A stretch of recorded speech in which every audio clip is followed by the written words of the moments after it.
আমরা যারা পাসপোর্টের ফি চালানের মাধ্যমে দিয়ে থাকি তারা কিভাবে চালান রসিদটা ডাউনলোড করব সেই প্রসেসটি দেখাবো আজকের এই ভিডিওতে। আমরা অনেক সময় চালানের মাধ্যমে টাকাটি পরিশোধ করি, কিন্তু টাকাটি কেটে নেওয়া যায়, বাট চালান রসিদটা পাই না। তো তারা কিভাবে চালান রসিদটা পুনরায় ডাউনলোড করব সেই প্রসেসটি তুলে ধরবো আজকের এই ভিডিওটি।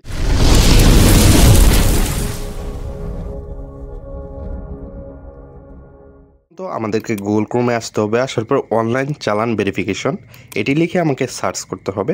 সার্চ করার পর প্রথম যে ওয়েবসাইটটি শো করবে অনলাইন চালান ভেরিফিকেশনের, সেই ওয়েবসাইটটিতে প্রবেশ করতে হবে। তো আমি ওয়েবসাইটটিতে প্রবেশ করলাম। প্রবেশ করার পর এখানে দুইটা অপশন পেয়ে যাবেন। উপরে হচ্ছে অনলাইন চালান ভেরিফিকেশন, নিচে হচ্ছে অটোমেটেড চালান ভেরিফিকেশন।